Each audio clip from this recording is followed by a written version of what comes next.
جو گھر جو 32 سال باہر رہ کر مزدوری کر کے بنایا تھا، ایک رات اس گھر میں نہیں گزار سکا، گھر میں جانے سے پہلے 2 گز کی قبر کے اندر چلا گیا۔ جگہ جی لگانے کی دنیا نہیں ہے، یہ عبرت کی جا ہے، تماشا نہیں۔ اللہ کرے میں اور آپ سمجھیں، ہم غافل ہیں، ہم نہیں سوچ رہے کہ ہمیں مرنا ہے، ہم نہیں سوچ رہے کہ ہمیں قبر کی تیاری کرنی ہے، کوئی میسج نہیں آئے گا، کوئی پیغام نہیں آئے گا، ہے بہت ساری چیزوں کے لیے الرٹ آتا ہے، ریمائنڈر آتا ہے، موت کے لیے کوئی ریمائنڈر نہیں ہے کہ جناب 4-5 دن رہ گئے توبہ کر لو، نہیں، صبح پتہ نہیں ہوتا اور رات بندہ قبر میں ہوتا ہے، لیکن بات نہیں کرتے، سوچتے نہیں۔ ایک مرتبہ حضرت ملک الموت اللہ پاک کے نبی حضرت داؤد علیہ السلام کی خدمت میں حاضر ہوئے۔ حضرت داؤد علیہ السلام نے ان سے موت کے قاصدوں کے متعلق پوچھا کہ اے ملک الموت بتاؤ موت کے میسنجر کون سے ہیں؟ تو ملک الموت نے کہا کہ اے اللہ پاک کے نبی، آپ کے والد، آپ کے بھائی، آپ کے پڑوسی سارے کہاں ہیں؟ کہ وہ سارے تو چلے گئے، دنیا سے چلے گئے۔ فرمایا یہ بھی تو موت کے قاصد ہیں، یہ سب پیغام دے رہے ہیں کہ وہ جیسے دنیا سے چلے گئے ہیں حضرت ایک دن آپ بھی رخصت ہو جائیں گے۔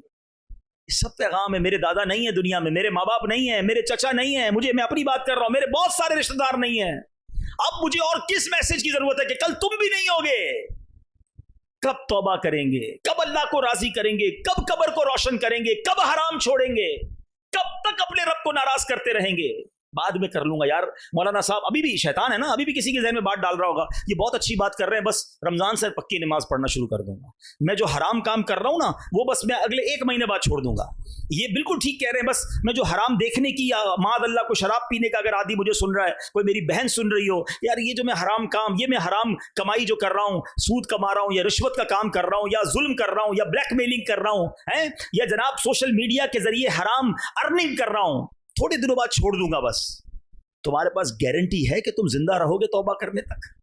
شیطان کرتا ہی یہ ڈیلے کرواتا ہے، توبہ میں ڈیلے کرواتا ہے، تھوڑے دنوں بعد، اور بندہ ڈیلے کرتے کرتے کرتے موت کے گھاٹ اتر جاتا ہے۔ توبہ میں دیر نہیں ہوتی، ابھی کرنی ہے، آج کرنی ہے۔ ڈیلے کرنا یہی تو شیطان چاہتا ہے کہ ہم توبہ میں دیر کریں، آج ابھی۔ اور میرا کریم مولا ایسا کریم ہے کہ بندہ ایک بار سچی توبہ کر لے وہ پچھلے سارے گناہ معاف کر دیتا ہے۔ یہ فارمولا جو ہے نا اللہ کی رحمت کا، یہ نرالا فارمولا ہے، دنیا کی کسی عدالت میں ایسا فارمولا نہیں ہے۔ آپ جرم بھی کریں اور جا کر اقبال جرم کر لیں، کانفیس کر لیں کہ ہاں میں نے کیا جج صاحب، تو جج نے سزا ہی سنانی ہے، مگر میرے رب کی رحمت کے اصول دیکھو کہ بندہ اللہ کی بارگاہ میں حاضر ہو کر کہے یا اللہ گناہ ہو گئے، کر لیے گناہ، ہو گئی خطا، آنکھیں بھی حرام دیکھ چکی، کان بھی حرام سن چکے، اللہ حرام روزی کما لی، زبان سے بھی گناہ کیے، آنکھ سے بھی گناہ کیے، اے کریم گناہوں کا انبار ہے میرے سر پر، اور اگر مر گیا تو مارا جاؤں گا مولا، بندہ تیرا ہوں، تیرے سوا کون ہے میرا؟ خدا کی قسم دل سے شرم کے ساتھ اگر کوئی توبہ کرے نا، میرا کریم مولا وہ ہے کہ حدیث پاک میں آتا ہے التائب من الذنب کمن لا ذنب لہ، گناہوں سے توبہ کرنے والا ایسا ہے جیسا اس نے گناہ کیا ہی نہیں ہے۔ اللہ سارے گناہ معاف کر دیتا، پھر بھی توبہ نہیں کرتے ہیں۔ اتنا آسان ہے، سچی توبہ کر لو سارے گناہ معاف ہو جائیں گے۔ آج اللہ کی بارگاہ میں سچے دل سے توبہ کرنے کے لیے کوئی اجتماع کرنا ضروری نہیں ہے، ہاں میں جانوں میرا رب جانے، دل سے سچی کنیکٹیوٹی ہو جائے نا، اور بس بندہ شرمندہ ہو جائے اور اللہ سے عرض کرے کہ مولا معاف کر دے۔ آئے ہائے وہ کیسے معاف کرتا ہے۔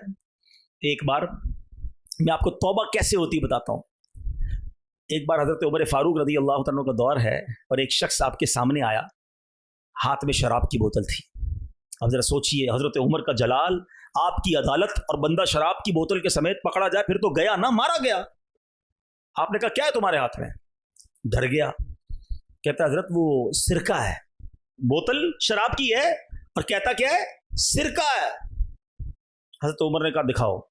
اچھا اب ذرا تھوڑا سا سینیریو سمجھیے گا، حضرت عمر یہ کھڑے، یہ بندہ یہ کھڑا ہے، آمنے سامنے بندہ کھڑا ہو، کتنی دیر کا وقفہ ہوگا بات چیت میں؟ سیکنڈز۔ وہ بندہ کہتا ہے اب اگر حضرت عمر کو میں نے بوتل دکھائی اور یہ شراب کی ہوئی تو میں گیا، مارا گیا ود ان سیکنڈز۔ دل ہی دل میں اللہ سے عرض کرتا ہے یا اللہ آج بچا لے، اللہ معافی مانگتا ہوں اور شراب نہیں پیوں گا، عمر کے سامنے ذلیل ہونے سے بچا لے۔ ذرا سوچو نا کتنی دیر لگی ہوگی بوتل نکال کے دینے میں، مگر تڑپ کے رب کو پکارا، جیسے ہی وہ بوتل حضرت عمر کے ہاتھ میں جاتی ہے وہ شراب نہیں وہ سرکہ بن جاتی ہے۔ یہ ہے میرے رب کی عدالت، یہ ہے اس کی رحمت. تم سچے دل سے توبہ کرو, وہ تمہارے گناہ چھپا لے گا, وہ تمہارے عیب چھپا لے گا. بلکہ ایسا کریم مولا ہے, قرآن کی آیات میں یہ مضمون ملتا ہے کہ اللہ راضی ہو جائے تو بندے کے گناہوں کو رب نیکیوں سے بدل دیتا. تو آج اس اجتماع میں آئے ہیں نا, پلیز بدل کے جانا ہے. جیسے آئے ہیں ویسے نہیں جانا ہے. مجھے کوئی بتائے, مجھے ضروری نہیں ہے کوئی بتائے کہ میرے اندر کیا برائی ہے. سب پتا ہے, آپ کو بھی پتا ہے. ہاں, جو حرام کماتا ہے اس کو پتا ہے میں حرام کماتا ہوں. جو نماز چھوڑ رہا ہے اس کو پتا ہے میں نماز چھوڑ رہا ہوں. جو جھوٹ بولتا ہے اس کو پتا ہے میں جھوٹ بول رہا ہوں. جو حرام دیکھتا ہے چھپ چھپ کر, اسے پتا ہے میں حرام دیکھ رہا ہوں. بتانے کی ضرورت نہیں ہے, سب پتا ہے ہم کو. لیکن آج اچھا, جب مجھے پتا ہے تو میرے رب کو تو پہلے پتا ہے نا, میں جو کچھ کر رہا ہوں وہ جانتا ہے. تو آج اللہ سے معافی مانگ کے جانا, کس بات کا انتظار ہے؟ پھر توبہ میں تاخیر کیوں ہے؟ قرآن پکار کر کہہ رہا ہے. سنو قرآن کیا فرماتا ہے. پہلے تو یاد دلایا, قرآن کہتا ہے ہر جان موت کا مزہ چکھنے والی ہے, اور قیامت کے دن تمہیں تمہارے اجر پورے دیے جائیں گے. نیکیاں کرو گے اس کا اجر بھی ملے گا, گناہ کرو گے, خطائیں کرو گے, رب ناراض ہوا اس کی سزا بھی ملنی ہے. اور آگے کیا فرمایا, تجھ سے آگ سے بچا لیا گیا, فمن زحزح عن النار وادخل الجنہ فقد فاز. فرمایا جو آگ سے بچا لیا گیا اور جنت میں داخل کر دیا گیا وہ کامیاب ہے. ہم کہتے نہیں یار, جس کا ڈیفنس میں 1000 گز کا بنگلہ ہے نا وہ کامیاب, جس کے پاس اتنی بڑی گاڑی ہے وہ کامیاب ہے, جس کے اتنے فالوورز ہیں وہ کامیاب ہے, جو اتنا مشہور ہے وہ کامیاب ہے, اتنے سارے ملکوں کا وزٹ کیا وہ کامیاب ہے, فلاں عہدے پر پہنچ گیا, فلاں سربراہی ملی وہ کامیاب ہے. میں اور آپ کون ہوتے کامیابی طے کرنے والے؟ قرآن کہتا ہے جسے آگ سے بچایا گیا اور جنت میں داخل کر دیا گیا وہ کامیاب ہے. اللہ ان کامیابوں میں ہمیں شامل فرمائے, ہمیں بلا حساب جنت میں داخلہ عطا فرمائے. اور اگلی بات قرآن نے کیا کہی, وَمَا الْحَيَاةُ الدُّنْيَا إِلَّا مَتَاعُ الْغُرُورِ, اور دنیا کی زندگی تو صرف دھوکے کا سامان ہے. کاش آج کا یہ بیان میرے دل پر بھی اثر کرنے والا بن جائے, آپ کے دل پر بھی اثر کرنے والا بن جائے. وہ شاعر کہتے ہیں نا کہ جب اس بزم سے اٹھ گئے دوست اکثر, اور اٹھتے چلے جا رہے ہیں برابر, ہے فلاں چلا گیا, فلاں چلا گیا, دوست چلا گیا, کلاس فیلو چلا گیا, اور اٹھتے چلے جا رہے ہیں برابر. یہ ہر وقت پیش نظر جب ہے منظر, یہاں پر تیرا دل بہلتا ہے کیوں کر, جگہ جی لگانے کی دنیا نہیں ہے, یہ عبرت کی جا ہے تماشا نہیں ہے. اللہ پاک ہم سب کو ان اول الابصار لوگوں میں بنا دے, عبرت لینے والے لوگوں میں بنا دے, سوچ بچار کرنے والے لوگوں میں بنا دے, اور ہمیں اپنی آخرت کی یاد کرنے والا بنا دے. اور آج جو ہم نے توبہ کی ہے, اللہ اس توبہ پر ہمیں استقامت عطا فرمائے. الحمدللہ ایسی پیاری باتیں دعوت اسلامی کے پیارے ماحول میں سیکھی اور سکھائی جاتی ہیں. اس ماحول سے آپ بھی وابستہ رہیں, ہفتہ وار اجتماع میں شرکت کرتے رہیں, اور مدنی قافلوں میں سفر بھی کرتے رہیں. اللہ پاک ہم سب کو دعوت اسلامی کے نیک ماحول پر استقامت نصیب فرمائے. اللہ پاک ہم سب کو عمل کرنے کی توفیق عطا فرمائے. آمین بجاہ النبی الامین صلی اللہ علیہ وسلم.